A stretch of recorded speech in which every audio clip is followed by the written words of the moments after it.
Hello friends, welcome back in part 3। आज हम बात करेंगे वर्टेक्स के बारे में। ठीक है, वर्टेक्स के साथ साथ इस वीडियो के अंदर हम पॉलीगॉन को भी कवर करेंगे। तो वर्टेक्स और पॉलीगॉन क्या होता है हम इस वीडियो में देखेंगे। सबसे पहले वर्टेक्स की बात करें तो पॉइंट्स वेयर टू और मोर कर्व्स, लाइंस और रे एडजेस मीट। काफ़ी सिंपल डेफिनेशन है। अब वर्टेक्स का मतलब क्या होता है कि ऐसा कोई पॉइंट जहाँ से बहुत सारे रेज निकलते हों, एक ऐसा कॉमन पॉइंट जहाँ से बहुत सारे रेज निकलते हो। जैसे यहाँ पे देख सकते हो, यहाँ पे एक पॉइंट है, उसमें से ये रे निकल रही है, ये भी एक रे निकल रही है, ये भी एक रे निकल रही है। देखो, एक ही पॉइंट में से 5 डिफरेंट रेज निकल रही है। फिलहाल यहाँ पे देखेंगे तो एक पॉइंट में से रे फर्स्ट और रे सेकेंड, ये दो रे को यहाँ से पॉइंट में से निकल रहा है। फिर देखो, यहाँ पे एक लाइन आ रही है और वहाँ इस पॉइंट के ऊपर ख़त्म हो रही है। फिर यहाँ पे एक लाइन आ रही है और इस पॉइंट के ऊपर ख़त्म हो रही है। तो इस पॉइंट को हम क्या बोलते हैं? वर्टेक्स। इस पॉइंट को हम क्या बोलते हैं? वर्टेक्स। ठीक है, जैसे यहाँ पे देखो, आपके घर की जो दीवार होती है, आप घर में कोने में, आप पता है आप कोने में बच्चे क्या करते हैं, कभी कभी वहाँ पे छोटा सा घर बना के अम्ब्रेला लगा के खेलते रहते हैं। तो आपका जो घर का जो कोना है वो भी वर्टेक्स का एग्जाम्पल है, जहाँ पे दो अलग अलग वॉल्स आके इंटरसेक्ट होती हैं, मिलती हैं। तो इसको हम क्या बोलते हैं? वर्टेक्स बोलते हैं। और जहाँ पे एंगल बनता है वो भी वर्टेक्स ही होता है। जैसे यहाँ पे देख सकते हो, यहाँ पे एक ट्रायंगल है, तो ट्रायंगल के 3 वर्टेक्स हैं। यहाँ पे एक पेंटागन दिया हुआ है जिसकी 5 साइड है, तो 1 2 3 4 5, ये भी 5 इसके वर्टेक्स हैं। अभी हम बात करेंगे कर्व की। कर्व क्या होता है? Picture that result of your doodles. Class 6 की एनसीईआरटी बुक की डेफिनेशन है। जब आप कुछ पढ़ते रहो तो आप क्या करते हो, नोटबुक के अंदर आप अपने हिसाब से कुछ ना कुछ डिज़ाइन करते रहते हो। तो डिज़ाइन का जो आखिरी रिजल्ट होता है वो आपका कर्व है।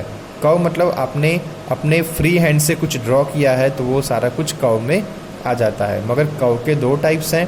पहले आपने देखा होगा कि ये जो कर्व है, जैसे मैं आपको दिखा दूँ, ये जो आपको कर्व दिख रहा है, तो ये वाला कर्व यहाँ से स्टार्ट हुआ है और यहाँ से होते हुए ये यहाँ पे ख़त्म हो चुका है। ठीक है, दोनों कर्व के स्टार्टिंग पॉइंट और एंडिंग पॉइंट है वो एक जैसे नहीं है। मतलब जहाँ से आपने स्टार्ट किया था वहीं पे आपने ख़त्म नहीं किया। तो इस कर्व को हम क्या बोलते हैं? ओपन कर्व बोलते हैं। या ओपन मतलब ये जो कर्व है वो पूरी तरीके से आपने जहाँ से स्टार्ट किया था वहीं पे आपने ख़त्म नहीं किया।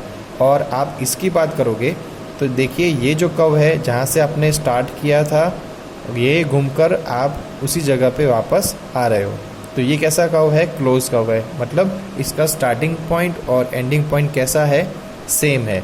ठीक है, तो इस तरीके से आपके अपने हैंड से, जो आप फ्री हैंड से कुछ बनाते हो तो वो कर्व हो जाता है। जो आप, काफ़ी सारे बच्चों को ऐसी हैबिट होती है कि बच्चे पढ़ते पढ़ते डूडल्स बनाते रहते हैं। तो डूडल्स क्या है? कर्व्स हैं।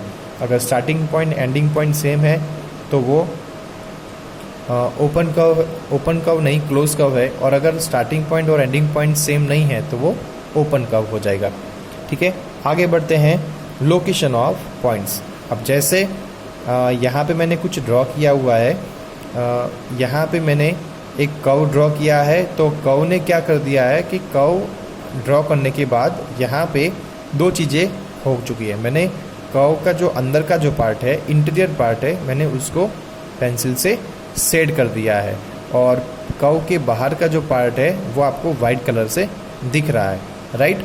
अब क्या करेंगे, कर्व के बाहर का जो पार्ट है उसको हम बोलते हैं एक्सटीरियर पार्ट ऑफ कर्व। और कर्व के अंदर को जो पेंसिल वाला शेडिंग वाला पार्ट है उसको बोलते हैं interior part of curve, right. अब आप देखोगे कि point A is lie on exterior part of curve and point ई, जैसे आप देख रहे हो पॉइंट ई है वो कर्व की बाउंड्री के ऊपर है, तो हम क्या बोलेंगे? Point E is lie on the curve.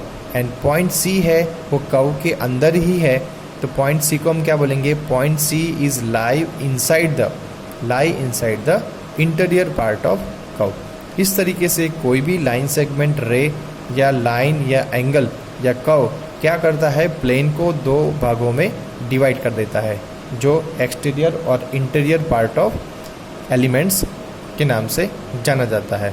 तो आप देख सकते हो पॉइंट ए एक्सटीरियर पार्ट में है, पॉइंट सी इंटीरियर पार्ट में है, और पॉइंट डी, पॉइंट ई और पॉइंट बी ये तीनों कर्व के ऊपर है। तो आशा करता हूँ कि आपको ये वर्टेक्स के बारे में सारी चीज़ें समझ में आई। अब हम बात करेंगे पॉलीगॉन्स के बारे में। पॉलीगॉन्स क्या होता है? तो पॉलीगॉन्स एक क्लोज फिगर होती है जो लाइन सेगमेंट से बनाई जाती है। अब लाइन सेगमेंट चाहे कितनी भी हो, मगर आपको पॉलीगॉन बनाने के लिए कम से कम 3 लाइन सेगमेंट की ज़रूरत पड़ेगी, क्योंकि 2 लाइन सेगमेंट से पॉलीगॉन कभी नहीं बनता। आप 3 लाइन सेगमेंट से पॉलीगॉन बना सकते हो, तो मिनिमम आपको 3 लाइन सेगमेंट तो चाहिए ही चाहिए। Close figure made by line segment called as polygon. Polygon हमेशा क्लोज फिगर होते हैं और ये लाइन सेगमेंट से बनाए जाते हैं, और लाइन सेगमेंट कम से कम 3 होनी चाहिए, और मैक्सिमम आप चाहो उतनी ले सकते हो। ठीक है, जैसे सबसे पॉलीगॉन का फर्स्ट मेंबर कौन है? ट्रायंगल, क्योंकि ट्रायंगल में तीनों साइड्स होती हैं, 3 लाइन सेगमेंट्स होती है। जैसे यहाँ पे देखिए ये भी एक पॉलीगॉन है, ठीक है, ये भी एक पॉलीगॉन है जो लाइन सेगमेंट से बना हुआ है। डिफरेंट लाइन सेगमेंट, आप जितने लाइन सेगमेंट बढ़ाओगे पॉलीगॉन का एरिया बढ़ेगा, साथ में उसका नाम भी चेंज हो जाएगा। जैसे 3 लाइन सेगमेंट वाला ट्रायंगल, 4 लाइन सेगमेंट वाला क्वाड्रिलेटर, 5 लाइन सेगमेंट वाला पेंटागन। इस तरीके से आप लाइन सेगमेंट बढ़ाओगे तो उसके नाम में भी चेंजेस आएगा।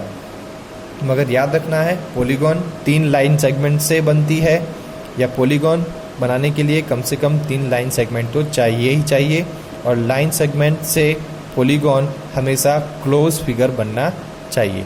राइट, अब हम बात करेंगे साइड्स की। तो पॉलीगॉन बनाने में जो लाइन सेगमेंट लगती है या लाइन सेगमेंट पॉलीगॉन को बनाती है, और तो उस लाइन सेगमेंट को हम क्या बोलते हैं? साइड्स बोलते हैं। Line segments form polygon called sides. Right, जैसे यहाँ पे देख सकते हो, यहाँ पे हमें 5 लाइन सेगमेंट्स चाहिए, जिसकी वजह से पेंटागन बनेगा।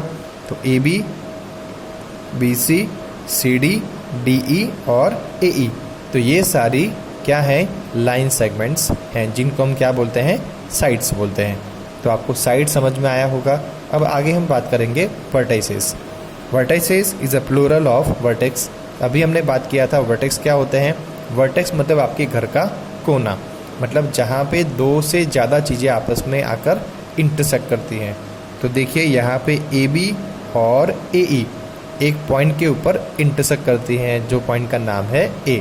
यहाँ पे BC और BA पॉइंट B के ऊपर मिलते हैं, BC and CD point CD के ऊपर मिलते हैं, EB and CD point D के ऊपर मिलते हैं।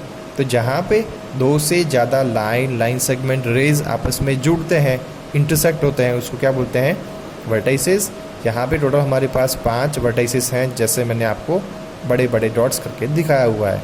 Point A, point B, point C, point D और पॉइंट E, ये वर्टाइसेस हैं। अभी हम आगे बात करेंगे डायगोनल। जैसे अभी हमने बात किया था वर्टाइसेस क्या होते हैं, तो डायगोनल का मतलब क्या होता है कि ऐसी कोई लाइन सेगमेंट जो अपोजिट वर्टाइसेस को जोड़े। जैसे यहाँ पे point A, point B, point C और पॉइंट D वर्टाइसेस हैं। अगर मैं D की बात करूँ तो D A और C हैं, वो D के पड़ोसी हैं। ठीक है, A और C हैं, ये D के पड़ोसी हैं, क्योंकि ये D से जुड़े हुए हैं। देखो आप, D से जुड़ा हुआ है A और D से जुड़ा हुआ है C।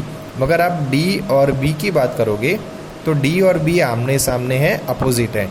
तो अगर मैं इन दोनों को जोड़ दूं, ठीक है, यहाँ पे मैं DB को जोड़ दूं, तो DB को जोड़ने से आपको एक लाइन सेगमेंट मिलता है, लाइन सेगमेंट DB, जिसको हम क्या बोलते हैं? डायगोनल बोलते हैं। सिमिलरली A और C की बात करें तो A और C क्या है? ये भी अपोजिट वर्टाइसेस हैं, तो आपको क्या मिलेगा? AC is also diagonal. अब बात करेंगे डायगोनल, हमने देख लिया AC and BD are diagonal. Opposite sides की बात करें तो AD की बात करें, अगर AD को लेते हैं तो AD के सामने वाली साइड कौन सी है? BC है, और DC के सामने वाली साइड AB, देन BC के सामने वाली साइड AD, वैसे आप कोई भी साइड लेते हो तो उसकी सामने वाली साइड क्या हो जाती है, अपोजिट साइड हो जाती है। और अगर मैं एडजेसेंट मतलब पड़ोसी साइड, एडजेसेंट का मतलब क्या होता है, पड़ोसी, हमारे पड़ोस में कौन है। जैसे मैं अगर मैं एडी की बात करूँ तो एडी के पड़ोस में कौन है, एडी के पड़ोस में उसके नेबर में कौन है, एक तो डीसी है और एक और भी है कौन, एबी। ठीक है, तो AB and DC are the adjacent side of AD, मतलब वो साइड कितनी साइड से टच है, कितनी साइड से कांटेक्ट में है, वो उसकी हो जाती है एडजेसेंट साइड्स। तो आशा करता हूँ कि आपको मैंने सारी छोटी छोटी बातों को अच्छी तरीके से समझाया है। मिलते हैं एक नेक्स्ट पार्ट के अंदर एक नए कंसेप्ट के साथ, तब तक के लिए थैंक यू सो मच।